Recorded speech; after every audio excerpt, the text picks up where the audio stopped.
Hello and welcome back to my channel. Today is my Autumn Faves and Fails video for the season. To be honest, I didn't try a lot. Well, I kind of did, but off camera. Yeah, actually this season I probably tried more off camera than I did on. I had a very busy autumn season, so I didn't get a lot of uploading done. I think there was just a couple of things that I managed to get uploaded. You have to excuse my eyebrows. I got them tinted this morning. I totally forgot I had an appointment before filming, so you can still see a bit of the dye on my eyebrows. Makes them look a bit weird. But anyway, totally worth it. First up is the lipstick. So this was the Model Rock Chick Rebel Revolution lipstick. I think this was a liquid lipstick, yeah, liquid to matte lipstick, this one here. My initial first reaction was when I first put it on, yep, it feels really comfortable, quite nice. It doesn't dry down to that very horrible matte that can sometimes happen that dries out your lips and just doesn't make them feel very nice. So for the first few hours it felt okay, it wasn't bothering me, but come about the 4-hour mark, I'd had enough. It was just starting to feel not dry, well, yeah, I suppose kind of dry, just uncomfortable. But the thing was, while I was wearing it in those few hours, it felt fine. I felt like I forgot I was wearing it, kind of thing, which is great, which is what you want. But yeah, about the 4-hour mark, it was getting uncomfortable and I'd had enough. I took it off, and then that has happened every time since. And I've also found that I'm not a huge fan of the colour. Now the colour, it goes on quite sort of, I'll put some on my hand, this taupey kind of a colour. I don't know if it'll show up. But for some reason it changes colour to this sort of very light, almost light peachy colour. It's like it oxidizes or something with my lips and it just changes the colour to this light, which I do not like on my lips. A light peachy kind of colour. So I ended up not wearing it for quite a while because of that.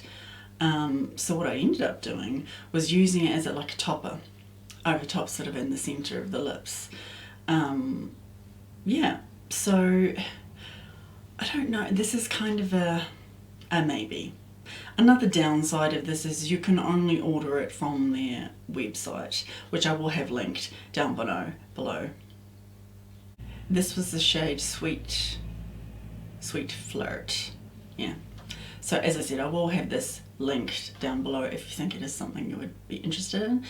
Personally, I had to sit down and sort of think, would it be something I would want to try again? Would it be enough to make me go, okay, yep, I want to try some more colours? Reality is no, I don't think I would. I have other liquid lipsticks that last longer, for number one, and are more readily available to me. So, yeah. I did, however, I love the bottle. The packaging's really nice. It feels really solid, comfortable, and if it was looks alone, yeah, sure, I would probably, if I was just going to add it to a collection that I was going to display or something, yeah, sure, this would be cool. But yeah, for use, no. So unfortunately that was a fail for me, but well, not necessarily a fail, more of a unsure, I guess. Because I'm not saying it's bad, I'm just saying I didn't personally like the colour. I mean, if the colour was different and it didn't change on me and I really, really liked it, then maybe I would have. But if all of the colours are going to do that, then yeah. It's not the kind of thing I can go into at the store and try and test them out. You see, that's what's kind of the big thing that's putting me off about it. So yeah, anyway, that's my thoughts on the lipstick. Then there was the highlighter. This is the Australis Let's Get Lit highlighter kit, and this was in Happy Hour. I'll show you it. 2 shades. I just forget what the shades were now. I think it was written on here. Martini and Cosmopolitan. Yeah. Now this, so I used it for the whole season of autumn, which is of course 3 months, and it dried out really quickly. Now I know not to keep my makeup in a hot place or that kind of thing, you know, you keep it somewhere neutral or somewhere, you know, not too hot, not too cold. So I always do that anyway, so it was never in some place that it could dry out because of the sun. But yeah, within sort of halfway through autumn, I was like, oh my gosh, this is getting really hard to get on a brush. No matter what brush I tried, it just was not working. So yeah, I kind of gave up on it for a week or two, and then I was like, oh, what else could I do? So I tried a sponge. Yep, it worked too. And fingers, that worked just as well. But then, yeah, I don't know, I just kind of, when I first tried it, I thought, oh, I'm going to love this. And then that love just kind of faded. And I was like, yeah, I don't think I am. I don't find myself reaching for it. The darker shade was definitely too dark. I did try using it as a eyeshadow. However, it did not work as an eyeshadow. It ended up, no matter what eyeshadow primer I was using underneath, it always creased. It did not work. It looked nice though. I will say that it looked really nice as an eyeshadow. But I've been using it off and on, the lighter shade as an inner corner highlight. I've been done that today. It's quite nice. And also along the top of the brow, as a highlighter up there, but I've got it on, which you can barely see it, but yeah, I do have it on today. I think it's just the fact that, I mean, I don't like a in-your-face super bright highlighter, but I like a highlighter that when you put it on, you can see it. Okay, this one I'm having to, is it on? Moving my mirror around, standing in different lights. It's like, I can't be bothered with doing all that carry on to find out if it's on, you know. So yeah, so even before it started to dry out, it was still just okay. If I really wanted it to show, I found I was putting on a lot of product to get it to show. However, it did look nice, but yeah, I just, in the end, just once it started to dry out, I was like, how can this dry out in a month and a half? And it's meant to last how long? It's meant to last a year. I was really disappointed with that. So yeah, this is available. Well, Australia's products, I know they're available at Farmers, but I could not find this online at Farmers. And of course, I don't go in store very much. Well, actually, I do a lot of my shopping online, so I don't go very far from home at all. So, but they do sell it on their website. So if I can find the Farmers link, which I have a very strong suspicion I won't, I will link it through the Australis website if you think it's something you'd be interested in. I guess if you want, put it this way, if you were after a highlighter that is barely there, okay, so it's just that very, very subtle highlight, almost not there.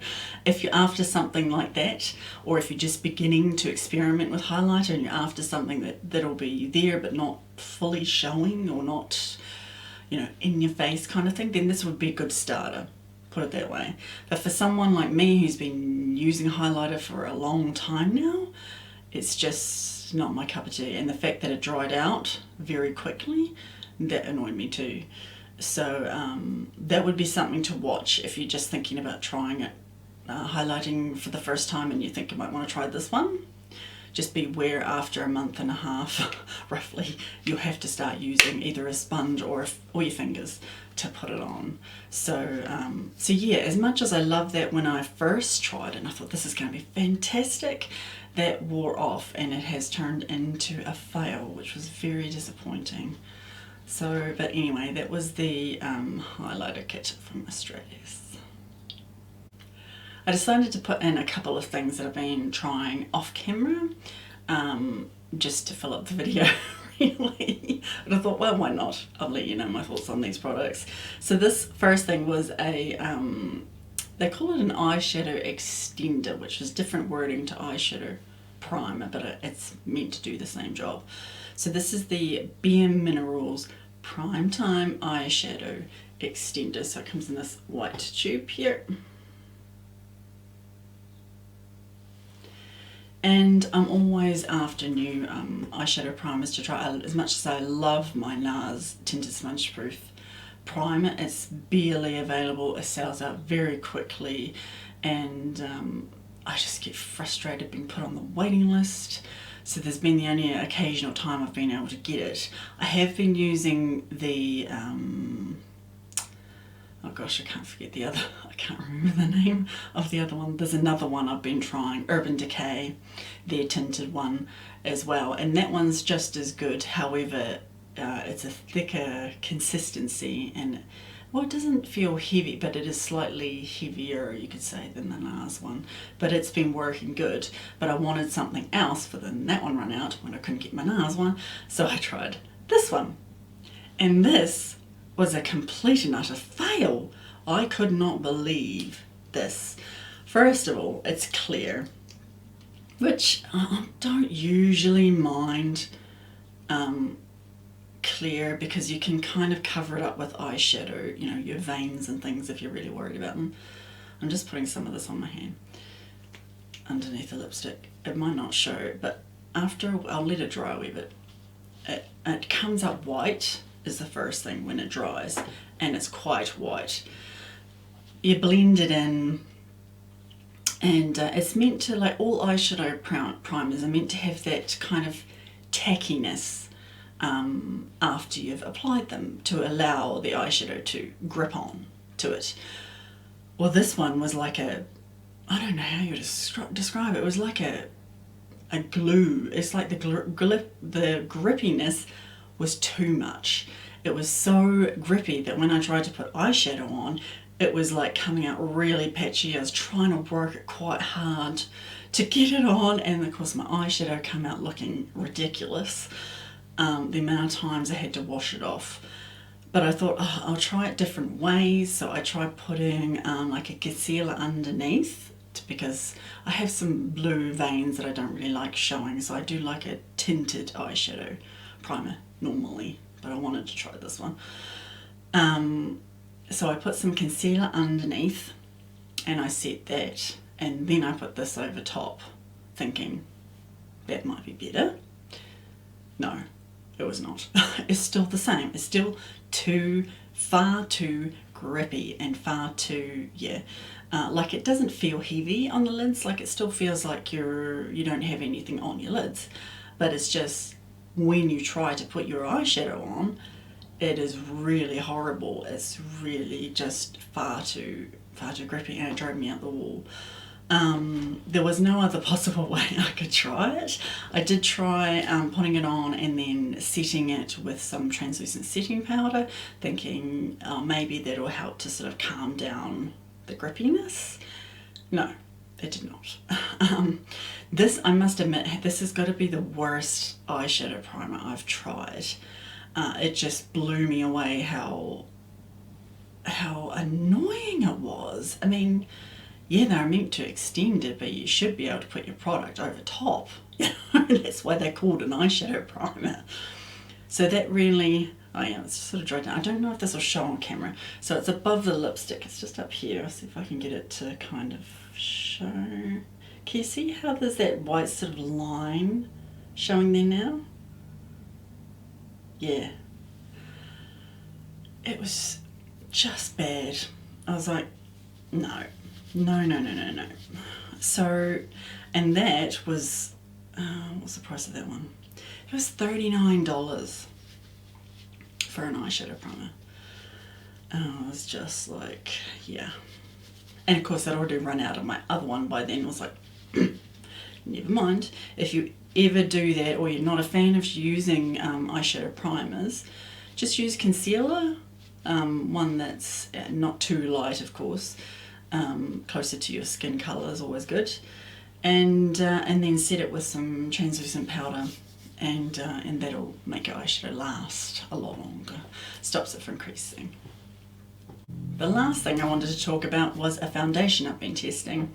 So, and this, well, I've got to say, I was kind of ho-hum when I first tried it. I thought, oh, I don't know if I like this. And then the more I'm trying it, the more I'm thinking, okay, no, I think I quite like this. I think I would go and buy this again.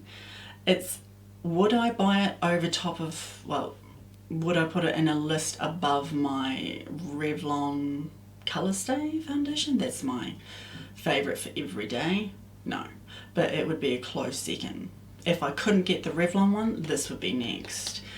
So this is sorry, I should tell you what it is. It's Milani Conceal and Perfect 2-in-1 foundation and concealer. This one here. Mine is in the shade Creamy Vanilla.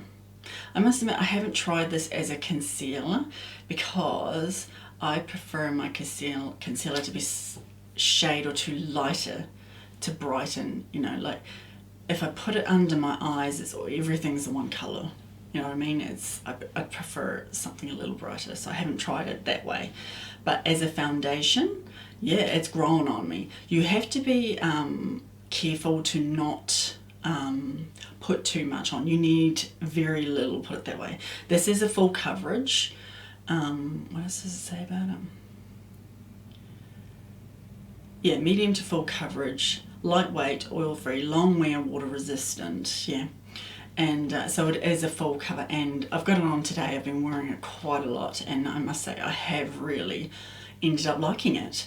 It's a different consistency, like when you compare it to like something like the Revlon Colour Stay, which is quite a liquidy, you know, if you put it on your hand it'll drip.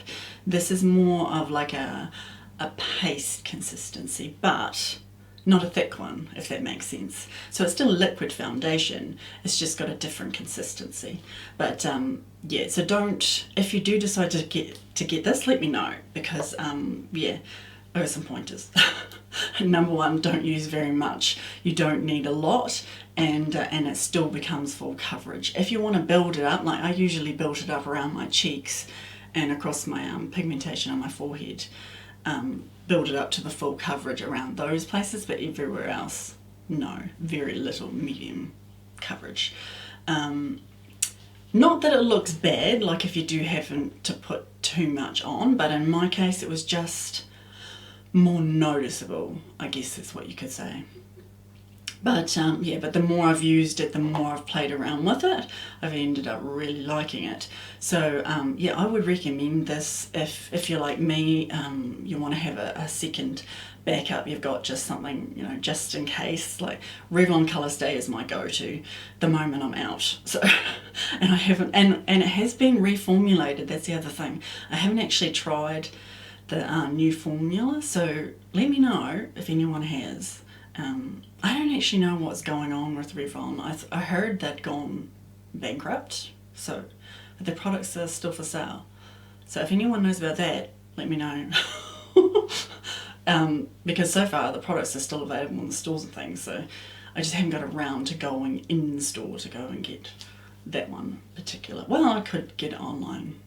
Oh yeah, well, at the moment it's just been a time thing for me. So I managed to get this one instead, but yeah, this has been my close second to that one. It's, yeah, definitely worth it. Not too badly priced. What are we? $25.60 at Farmers for this. So that's not too bad. I think the Revlon one's like $29, so there's not too much in price difference really. And it's always nice to have that second option. So yeah, so this would be a fave. Gosh, there's only one in this video. but this one is definitely a fave. That is it for the Autumn Faves and Fails video. Yeah, I hope to have more products in the next one. What will be the next one? Winter? Yeah. Oh gosh, actually no. Winter season is even more busier for me. We shall see. I will attempt to. I can't guarantee. But yeah.